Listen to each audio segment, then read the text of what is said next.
we have mentioned ESG a few times on this podcast. And last week, we talked about the difference between impact investing and ESG in the interview with Kabakura.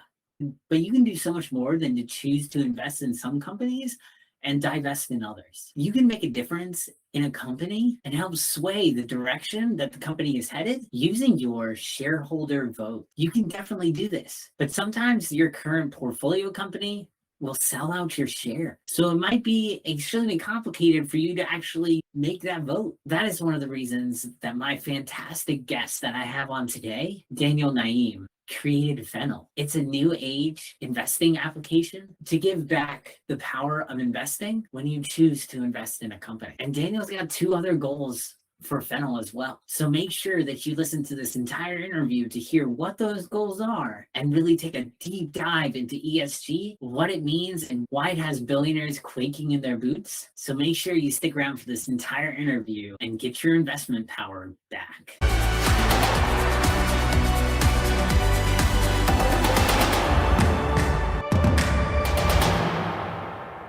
Daniel, do you mind telling us a bit about Fennel and what you guys do? Yeah, so Fennel is a new age mobile investing application, and what we're trying to do is to give power back to people's investments. And there's three ways we primarily want to do that. The first is we want to be a transparent brokerage firm. And so we want to tell you where your orders are being executed. We don't want to lend out your securities. And we essentially want to work for you, and we don't want to use you as the product. And then the two other things we're trying to do is to get people more engaged with the shareholder votes and essentially just communicate to companies some of the values that they think the company should support. And then lastly, we're helping people understand what those values are. And so we focus primarily on helping people in the ESG space, which is the environmental, social, and governance space. So how can you really measure a company's impact on the environment, how it treats its employees, and how does it really structure its corporate body? Yeah, could you go into a little bit more detail on ESG? Like, what does that actually mean in terms of like environment first, and then we can go into the others too? Yeah, so ESG in general has been a very complicated and contentious term over the past couple of years, and it's just been rebranded. Originally, it was called socially responsible investing, and it was actually created by nuns who wanted to see certain Christian values implemented into public companies, right? But just to start smaller, the most basic and probably what's gotten the most attention in recent days is the environmental aspect. So the idea here is, can we take into consideration a company's carbon emissions, the waste that they're dumping, the water that they're using on the planet, and can we somehow hold them accountable with numbers and metrics? And the idea here is society is probably going to move towards taxes on carbon. It's going to move towards understanding these numbers and how to implement more costs to companies. So why shouldn't consumers understand those costs and those numbers? So the environmental focus really is just understanding how a company's business practices pollute more or less relative to other people and how it treats the resources that we all share. And are there things that are weighted higher than others? So let's say you own a trucking company and you are sending trucks back and forth all across the country. And so you have a bunch of CO2 emissions from the trucks that release it from their combustion engines, and versus like another company who might be using 10,000 gallons of water every single day in the California desert. Is there a scale? What does that look like? Yeah. So it's a great question, because this is actually at the heart of the problem of ESG, is that recently a lot of people have come up with their own methodology because the government has decided they don't want to standardize things. They're not trying to come in and hold everyone to the same standard and implement a tax credit. So what happens is large companies, one of which is MSCI or Morningstar, they have this program called Sustainalytics. They create their own models. So they say, look, if we're going to target carbon emissions, let's look at these 20 factors. Let's look at, yes, carbon emission. Let's look at the percent renewable that the company employs in their energy. Let's look at their scope 1 versus scope 2 emission, which is just how much are they using internally versus how much are they using for shipping, et cetera. And let's weight those depending on the industry. So at the heart of this is creating a model that takes all of these things into account, right? When you look at an ESG score, you don't want to be comparing apples to oranges. You want to be comparing apples to apples. And so you want to say, okay, given that this company is a shipping company, how does it stack up amongst other shipping companies in the space? And that's primarily where you want to use these screens and how you want to keep companies accountable. Because at the end of the day, it's the company's choice to decide to move towards more renewable. It's not their choice to invent new technologies that essentially reduce their carbon emission in more innovative ways. It's just, are you keeping up with the most up-to-date standards, technology that can help reduce carbon emissions? Definitely. And now onto the social side, what does that entail? Yeah, so the social side is more aspects of how does the company treat both of its employees and how does it use corporate social responsibility to treat the outside world? And so these are things that, we all are hyper aware of in our day-to-day lives. Is there a pay gap disparity between men and women at that company? Do they have good gender diversity? Do they have a diversity officer that implements policies and they try to create a more inclusive environment? Do they have accidents, right? If they're factory producers, do they have consistent injuries of their workforce? You can look at these larger companies like Amazon, and that's where you start to think about more of these social features, right?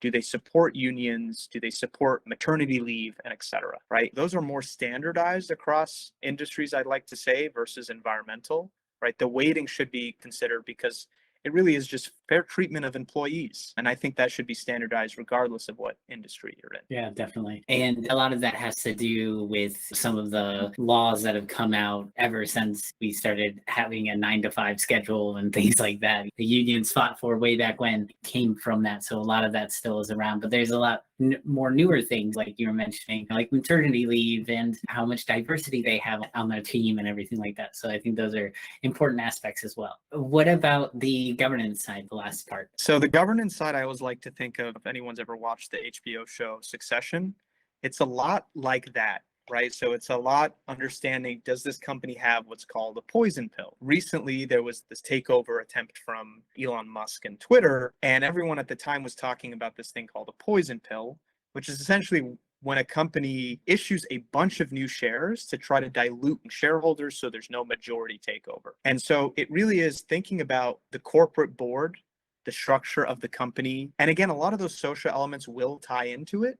So things like gender diversity on the board, et cetera, but also things like what is the average pay gap between the CEO and the average employee? And that matters because if you're paying your CEO exorbitant amounts over your average employees, that really is a mismanagement of the governance of your companies. What are you choosing to invest in? What is the board ultimately deciding the direction the company should go? And then along with that is all of the shareholder rights. So you have a bunch of investors and you're a public company. How do you ensure that each vote counts the same? Each share has equal amount of ownership in the company and say in the company, right? You have these companies like Facebook that are structured in such a way where the CEO, Mark Zuckerberg's votes count for 10 times the average vote. And so no real change can happen in that company. And so if you're a shareholder that's wanting to get engaged with a company and hoping for them to change, you should be looking at those metrics and understanding, okay, this company will never change because I'd have to own 10 times the amount of shares to even equal one of their votes. And so it tells you a little bit about where the management is thinking. Are they set in their ways? Are they ever going to change? Yeah, that's really interesting. I never really had the governance side defined for me, so that's really good. You explained it in a really good way. Thank you. Yeah, I thought a lot about this. Definitely. Can you tell us a little bit about your background? How did you come into starting Fennel? Yeah, so I actually don't come from this world of finance at all. I was born in the Bay Area and I traveled internationally when I was a teenager. And when I came back for college, I actually started my first year in economics. And I discovered I took this astrophysics class. At the end of my first year, I transferred majors, transferred universities. I went to UC Berkeley. I studied a dual degree in physics and astrophysics.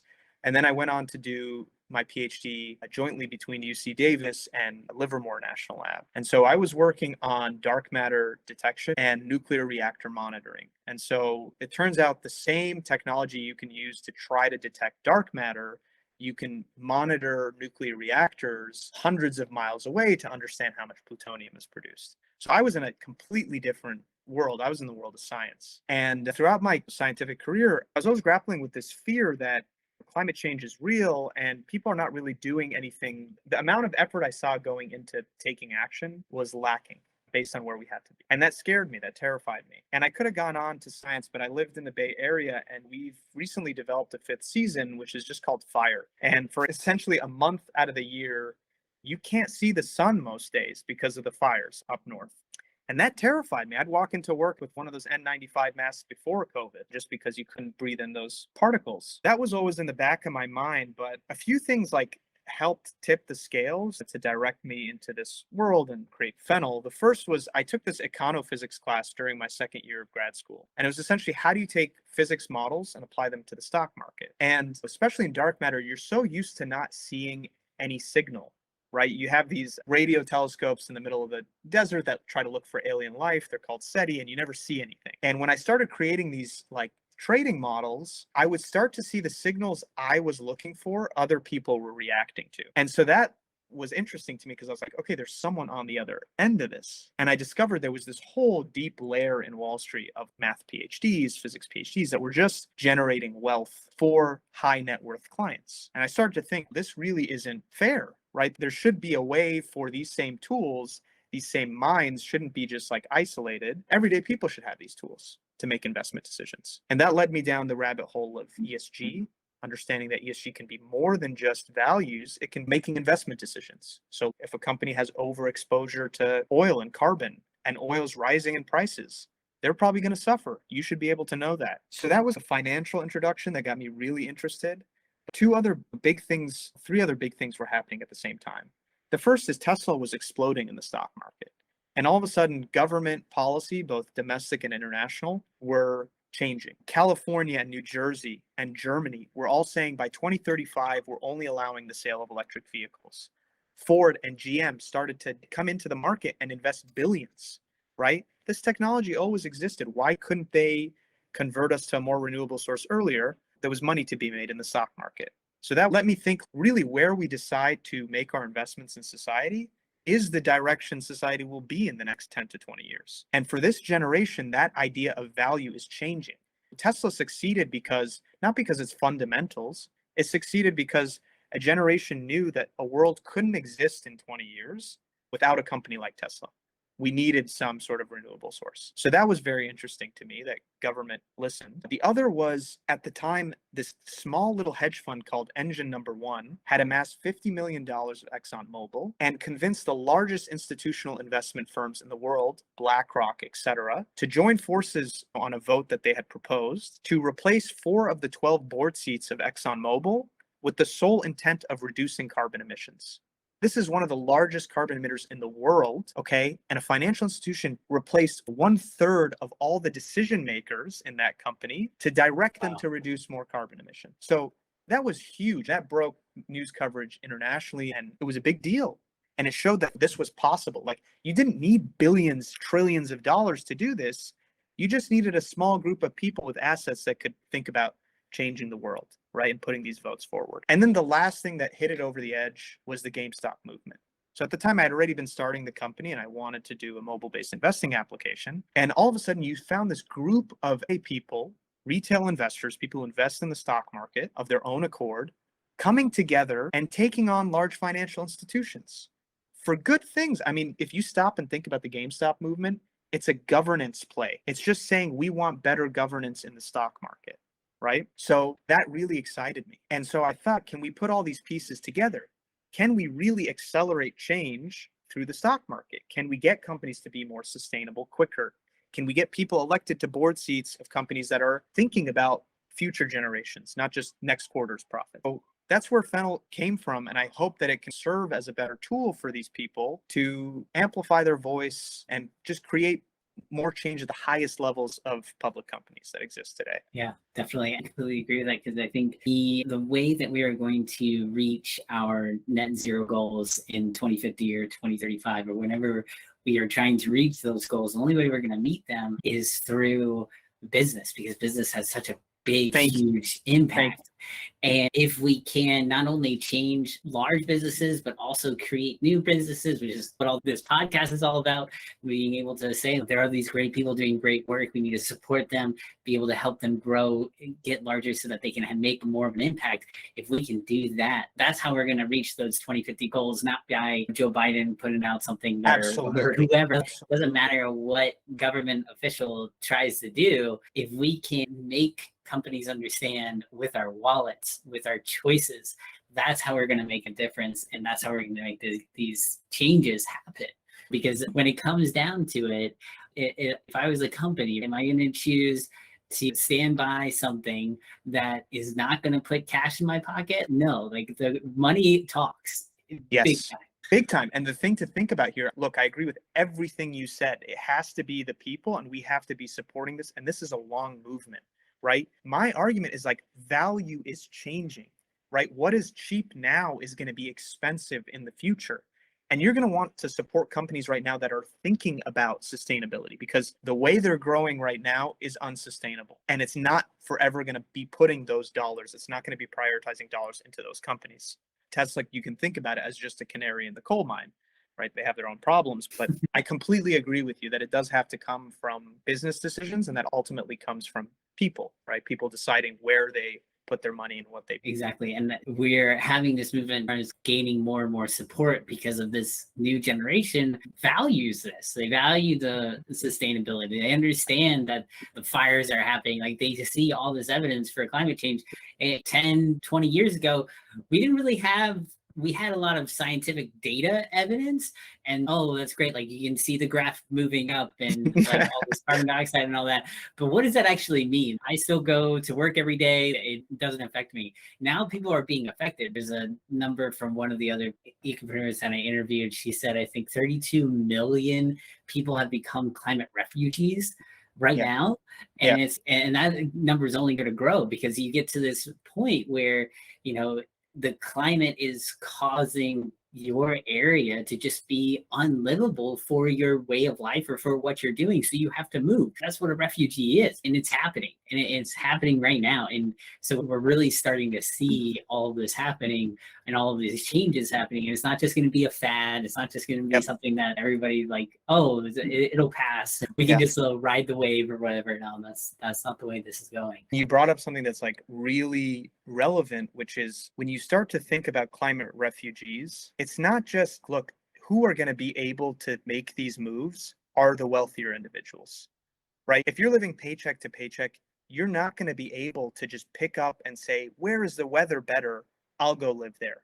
And all of this climate catastrophe, social injustices is all tied to income inequality, right? It's all tied to who is making the decisions with the money, right? Currently, financial institutions have essentially sold a product of convenience. Hey, invest in this basket of 500 companies and this ETF. We'll take care of everything. Don't worry about it. It's no charge to you. Put it in your 401k. Forget about it. Don't even think about where the money is, right? Or think about public banks. You put your money inside of a bank, they're taking that cash and investing it somewhere else, right? And they're choosing to invest it in big oil or whatever makes them the most money. They're profiting on your cash for the luxury of convenience. The same thing is true for investing in the stock market, right? It's all tied to this financial inequality, and it's all by design. These ETFs, they have the right to vote on your behalf. So even if you invest with them, they take your votes, and they own probably 20% of every large Fortune 500 company in the States. And when they come to a boardroom and they say, look, we want you to do X, Y, Z, the board listens, right? Because they own 20% of our company. Do they really own it? Not really. That funding is coming from everyday people paying for convenience. And on top of that, they own the votes. Something similar is happening in the brokerage industry as well. It's not just, even if you're picking your own independent stocks, who you're buying those stocks from, right? Whatever financial brokerage firm it is, they are also lending out your securities. They're saying, okay, we're going to do the same thing the banks do with your cash. We're holding your stock of Apple, let's say, but if someone wants to come in and borrow that stock for a day, we'll give it to them and we'll collect cash, and you'll see virtually none of that. When they lend out your share, when they give it to someone else, even for a day, the vote follows the share. So even if you wanted to engage on some of these issues, right, you fill out the ballot, You spend all this time researching what's the right thing to do for the climate here for this vote of this company that I own. Your brokerage lends out your share, so your vote doesn't even count. And they have no legal obligation to ever tell you that, by the way. So you can spend all this time researching and filling out a ballot, submitting your vote, and your vote could not even count. That's why we decided to change things from the financial institution. And I just think these two things are very much linked. Business, science policy, climate policy, everything is following the money. And so our hope is that people can start to wake up from this veil that's been put over their eyes for the sake of convenience. And to your point, it's the same thing happening now where you're seeing the physical effects of climate change. And so that veil has been lifted. You can't ignore it any longer. Yeah, no, I completely agree. And so how do you address these issues? So we address these issues, like I said, so we don't sell you as a product. We don't lend out your securities ever. So when you sign up for us, we ensure that your vote always counts. We also ensure that we're not participating in what's called payment for order flow. That's a whole other deeper dive, but it's one of these practices where essentially, in order for you to have a free product, they are selling your data, so to speak, these larger financial institutions. We don't participate in that. The second is we're going to be the first retail brokerage firm to ever offer everyday investors a voting policy. So we want to make it very easy for you to vote. We don't want to take time out of your day to research every single topic. Large financial institutions actually have teams of hundreds of research analysts that do this for all of the companies. So why can't retail investors have access to that same level of research, right? Why can't it just be, look, I care about climate. Anytime there's a climate vote with shares that I own, vote me pro-climate. And we still want to give you all the education, all the information about the votes, and the ability to change to go against your policy if you want to. So our hypothesis is that if you reduce the barriers to entry, these are all issues that people care about. Like, just educate people that these things are happening, and we think people will take action in and of themselves. Yeah. So we're a public benefit corporation. We're going through the B Corp certification right now. And really, it's our motive to put the investors first, put our customers first. That's awesome. And you have a lot of data as well about ESG on different companies. How do you guys aggregate that data, and how does that all come about? Yeah, so we have over 90 different data vendors that we're sourcing right now. And we're collecting data from a bunch of different places. We're skating to where the puck is going. We're not skating to where it is. And what that means is ultimately it's up to the government and to regulate disclosures. So recently the SEC regulated that public companies have to properly disclose their carbon emissions. Okay, so they have to have a plan. So that's great data. That's going to be high quality data. There's a lot of stuff that's in between. I brought over 4 physics PhDs that I knew back in the day to help work on this project. We're very comfortable with large data sets, figuring out what's good data, what's bad, digesting them for everyday people. So that's what we're doing. We're trying to make sure that you guys have access to the right data. So percentage of women managers at a company, pay gap between men and women, carbon emissions, waste dump, all that stuff. We're putting down in an easy digestible place. And we're telling you what the raw number is, but we're telling you how they compare against other people. So we're just trying to make things more transparent so you can take action. But ultimately, a lot of these disclosures are going to have to come from government. But lastly, a lot of these votes that are directed towards these public companies are usually focused on more disclosure, better information. So we think we can accelerate the process by getting people to vote, to get better data, to understand which are the wrongdoers and which are the right doers, and help remedy that quicker. Definitely. The key is really being able to have the right data, have accurate data so that you can make accurate decisions. That's a huge part of data. So tell me, where do you see the future of ESG going over the next 2 to 3 years? Yeah, I think it's going to be an interesting time for ESG over the next 2 to 3 years. I think there's a revolution coming, and I think we're just seeing the first stages of that. And my suspicion is that the ESG movement is actually going to be played out over a decade. And just in the same way right now, you're having people bashing ESG in the media. The thing I like to think about critically is you think back to the 70s, the 80s, and the 90s when these large oil companies and tobacco industry giants were funding marketing that actually said, hey, the science is not accurate. We don't know if global warming. And I think the same thing is happening with ESG, right? You should be a little bit suspicious when all the billionaires of the world and the largest public companies in the world all get together and start bashing ESG, right? That's a little bit telling as to they're afraid of this thing. And they're afraid of this thing because it can actually, they know it can change the world, right? We're seeing it slowly in the financial world. And that's why conservatives, Republicans are terrified, but they shouldn't be, because I think ESG is going to evolve beyond just carbon emissions. It's going to evolve into values, right? If you are a Christian, go ahead and align your investments with your values, right? How do I know which companies are participating in abortifacients? That's just transparency of information of what you're investing in, right? So I think ESG in and of itself, like, it will evolve beyond just climate. That's my hope, even though I really do want it to target climate change reduction. But it'll just be part of everyone's investment lifestyle. It'll be part of everyone's investment lifestyle of fundamentals and portfolio analysis. Where I do think is going to expand rapidly over the next 2 to 3 years, though, is shareholder voting.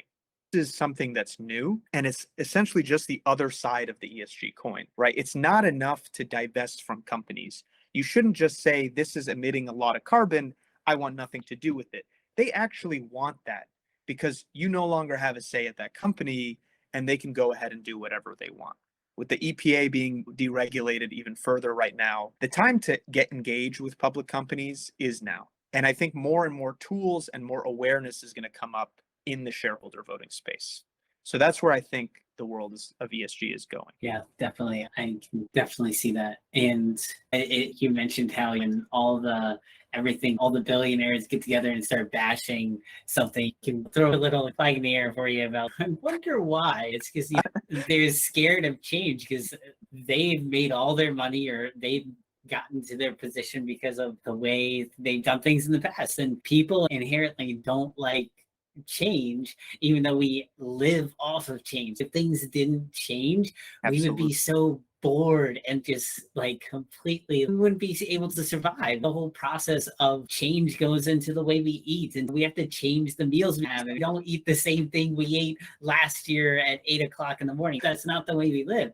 So it's really funny, this dichotomy in this space that we live, where in our minds we hate change, we don't want things to change, but yet we live off of that change. And it's a lesson in ourselves to really try to embrace that change and realize that change is inevitable. Absolutely. And it really is what made America the powerhouse it is today. Can we embrace change? Can we evolve rapidly more than any other country in the nation? And this is clearly where we should be going as a society. Yeah, agreed with you.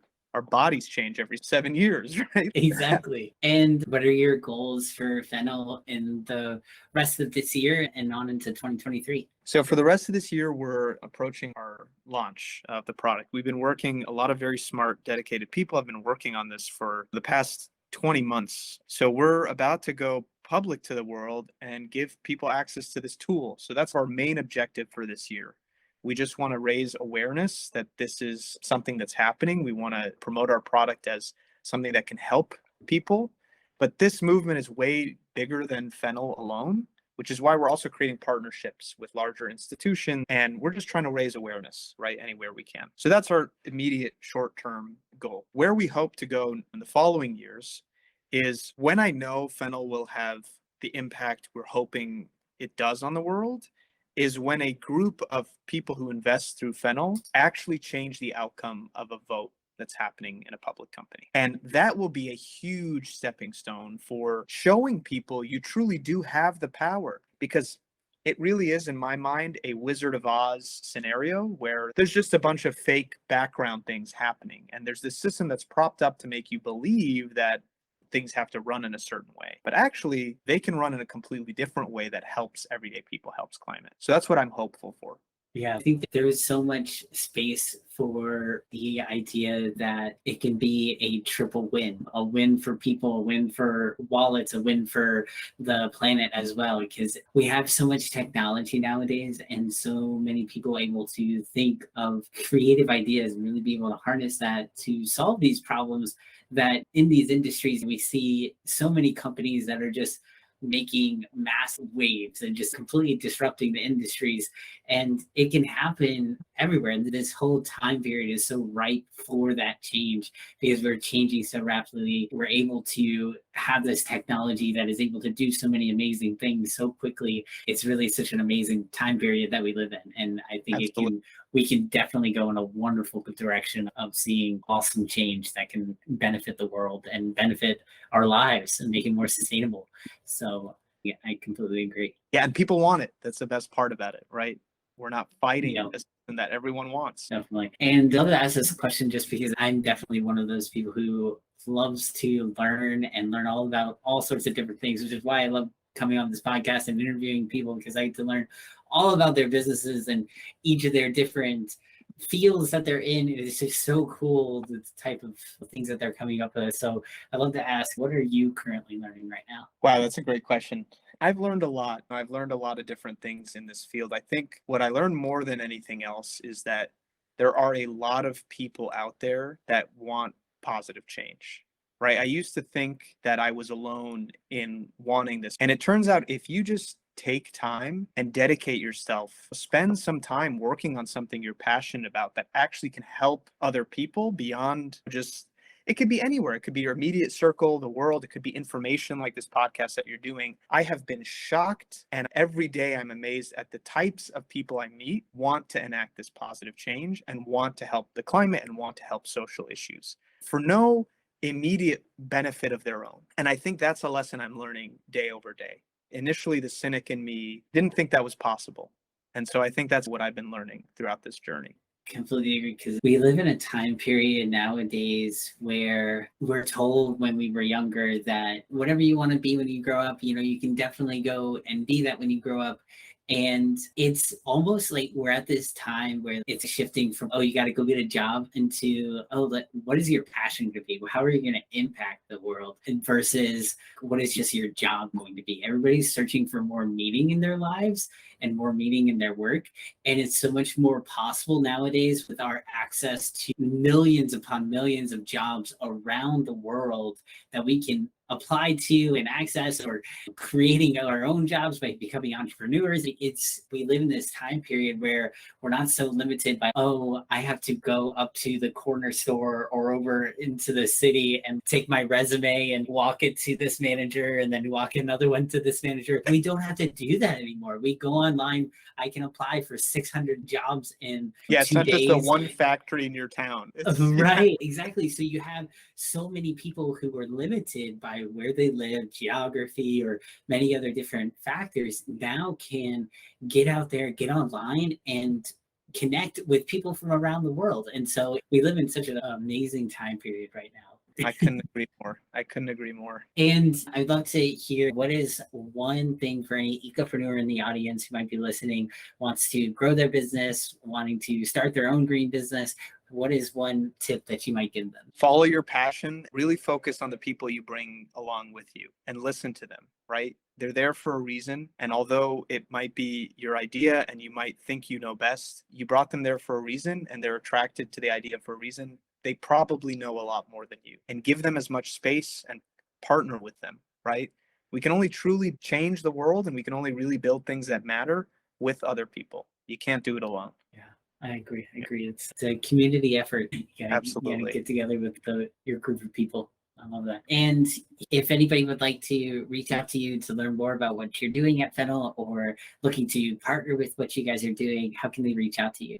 We have a website right now where you can preliminarily check us out, check what we're doing, and sign up for the waitlist of the app. It's just fennel.com. That would be great. We're all over social media, so you should be able to find us on Twitter, Instagram, etc. I think we're under Fennel app. And then me personally, I have an Instagram under my full name. It's Daniel W. Naim. That's N as in Nancy, AIM as in Mary. I'm going to be posting a lot of content about eco-friendly solutions, ESG, and education, trying to transfer what I know. And I'm always on the lookout for more people that are interested in this, and just reach out to me. Definitely. Great. Thank you so much, Daniel, for coming on the show. It's been really awesome to be able to talk all about Fennel, what you guys are doing, about ESG, getting really deep understanding of that here today. So I'm very happy that you could come on the show. Thank you, Billy, so much. It's been such a pleasure.